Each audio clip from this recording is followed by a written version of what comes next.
కేంద్ర బడ్జెట్ దేశం మొత్తం ఆతృతగా ఆశగా ఎదురుచూస్తున్న అంశం. ధరల భారం తగ్గుతుందా, పన్ను మినహాయింపులు ఉంటాయా, మధ్యతరగతి జీవులకు దక్కే ఊరటేంటి, సంచలన నిర్ణయాలు ఏమైనా ఉండబోతున్నాయా? ఇప్పటికే ఇలాంటి ప్రశ్నలతో ప్రజలంతా సతమతమవుతూ ఉన్నారు.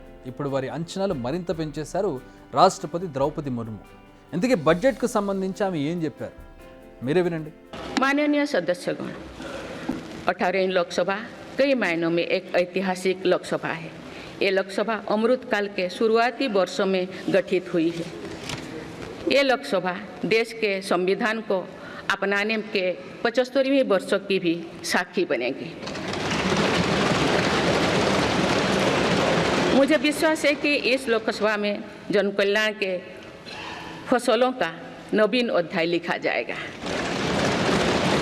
आगामी सत्रों में मेरी सरकार अपने इस कार्यकाल का पहला बजट पेश करने जा रही है।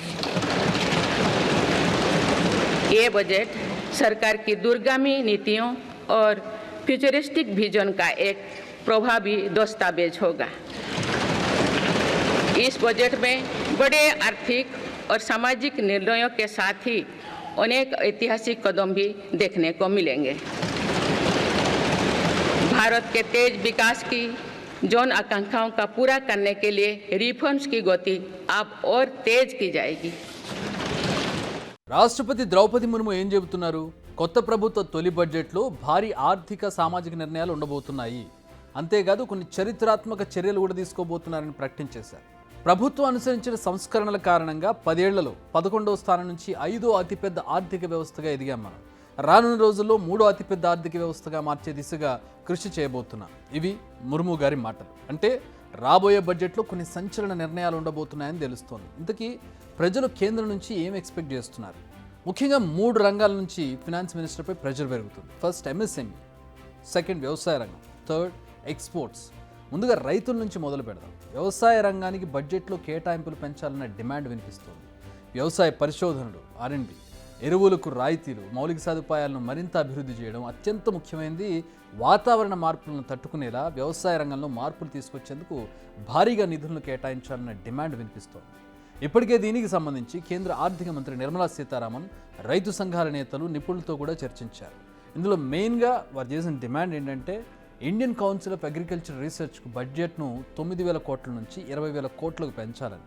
నిజంగా ఇది ప్రస్తుతం చాలా అవసరం. ఎందుకంటే వాతావరణ పరిస్థితులు మారిపోతున్నాయి. ఎప్పుడు వర్షాలు పడుతున్నాయో, ఎప్పుడు భానుడి టెంపరేచర్ పెరిగిపోతుందో, 50-51 డిగ్రీల ఉష్ణోగ్రత నమోదవుతుందంటే పరిస్థితి ఏంటో మనం అర్థం చేసుకోవచ్చు. వీటన్నింటినీ తట్టుకునే విత్తనాలను అభివృద్ధి చేయాల్సిన అవసరం ఉంది. అదే సందర్భంలో కల్తీ లేకుండా ఉండేటటువంటి ఆహార వంగడాలను తీసుకురావడం, ఆరోగ్యానికి హాని చేయనటువంటి విత్తనాలను తీసుకురావడం, అలాంటి బ్రీడ్స్ని తీసుకురావడం చాలా అవసరం కనపడుతోంది. కేంద్రం ప్రవేశపెట్టే బడ్జెట్లో తమకు అన్ని విధాలుగా సపోర్ట్ ఇవ్వాలన్నది ఎంఎస్ఎంఈ రంగాల వారి డిమాండ్. అంటే చిన్న మధ్యతరగతి ఇండస్ట్రీస్కి సంబంధించి ఈ ఆర్థిక సాయం పొందడంలో ఇబ్బందులను తొలగించాలి వాళ్ళు. అలాగే 45 రోజుల్లో పేమెంట్ రూల్ మార్చాలి. International trade disaster support mechanism ఏర్పాటు చేయడం, ఇన్సెంటివ్స్ ఇవ్వడం, ఇలా అనేక డిమాండ్స్ వస్తూ ఉన్నాయి. ఇక ఎక్స్పోర్ట్స్ రంగానికి చెందిన వారు కూడా అనేక డిమాండ్స్ కేంద్రం ముందు ఉంచారు. ఎక్స్పోర్ట్స్ విషయంలో ఫినాన్షియల్ సపోర్ట్ ఇవ్వాలని డిమాండ్ చేస్తున్నారు. 2030 నాటికి దేశ ఎగుమతులను $2 ట్రిలియన్ పెంచడానికి తగిన చర్యలు తీసుకోవాలంటున్నారు. అంతేకాదు ప్రీ పోస్ట్ షిప్మెంట్పై సబ్సిడీలను అందించే ఇంట్రెస్ట్ ఈక్వలైజేషన్ స్కీమ్ గడువును పెంచాలని కోరుతున్నారు. మరి వీటిపై కేంద్రం ఎలా స్పందిస్తుంది, ఎలాంటి కేటాయింపులు చేస్తుందో చూడాలి. ఆరోగ్యం, రక్షణ, ఇలా అనేక రంగాల కేటాయింపులు ఎలా ఉంటాయి? బట్ దేశానికి వెన్నుముక లాంటి మధ్యతరగతికి ఎలాంటి ఉపశమనం ఉండబోతోంది అనేది మెయిన్ క్వశ్చన్ ఇక్కడ. పన్ను, ట్యాక్స్ కట్టే మధ్యతరగతి ప్రజలంతా తమకు కాస్త వెసులుబాటు కల్పించాలని కోరుతున్నారు. అయితే కాస్త ఉపశమనం ఉండబోతుందని కూడా తెలుస్తోంది. కొత్త పన్ను విధానంలో స్టాండర్డ్ డిడక్షన్ పరిమితిని పెంచే అవకాశం కనిపిస్తోంది. అంటే పాత పన్ను విధానంలో మార్పులు చేస్తారని కాదు, అందులో ఎలాంటి మార్పులు చేసే అవకాశం అయితే కనిపించడం లేదు. ఇప్పటికే ధరలు పెరగడం, హాస్పిటల్ ఖర్చులు, పిల్లలను చదివించేందుకు చేసే ఖర్చులు చేస్తుండడంతో మొత్తం తడిసి మోపెడవుతోంది. అందుకే తమకు పన్ను మినహాయింపు కావాలంటున్నారు. ఎందుకు ఏంటి స్టాండర్డ్ డిడక్షన్ పంచాయతీ అనే కదా మీ డౌట్. 2023లో బడ్జెట్లో పన్ను చెల్లింపుదారులకు స్టాండర్డ్ డిడక్షన్ తీసుకొచ్చింది కేంద్రం. దీని ద్వారా ట్యాక్స్ పేయర్స్ ఎలాంటి ఆధారాలు సమర్పించాల్సిన అవసరం లేకుండా 50,000 వరకు పన్ను మినహాయింపు పొందొచ్చు. అయితే ఇది కొత్త పన్ను విధానానికి మాత్రమే వర్తిస్తుంది.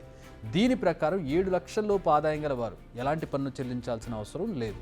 అలాగే ఎలాగూ 50,000 స్టాండర్డ్ డిడక్షన్ ఉంటుంది కాబట్టి 7.5 లక్షల వరకు ఆదాయం ఉన్న వారికి కూడా పన్ను భారం నుంచి రిలాక్సేషన్ ఉంటుంది. అయితే పాత పన్ను విధానంలో 3 లక్షల ఆదాయం దాటితే 5% పన్ను ఉంటుంది. కానీ వీరికి చాలా మినహాయింపులు ఉంటాయి కాబట్టి పన్ను భారం తక్కువ పడుతుంది. కానీ కొత్త పన్ను విధానంలో ఇలాంటి మినహాయింపులు లేవు. అందుకే మిడిల్ క్లాస్ వారంతా పన్ను పరిమితిని అయినా పెంచండి లేదా స్టాండర్డ్ డిడక్షన్ పెంచాలని కోరుతున్నారు. ఇప్పటికే తినే ఉప్పు పప్పు ఇలా అన్నింటిపై పన్నులు కడుతున్నాం, జీఎస్టీలు. మళ్ళీ మాకు ఈ పన్ను పోటీ ఎందుకని వారు వాపోతున్నారు. అందుకే ఏదైనా వెసులుబాటు కల్పించకపోతారా అని ఆశతో ఎదురు చూస్తున్నారు.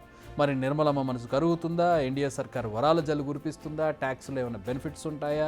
ట్యాక్స్ డిడక్షన్కి సంబంధించి ఏమైనా వెసులుబాటు కనపడుతుందా?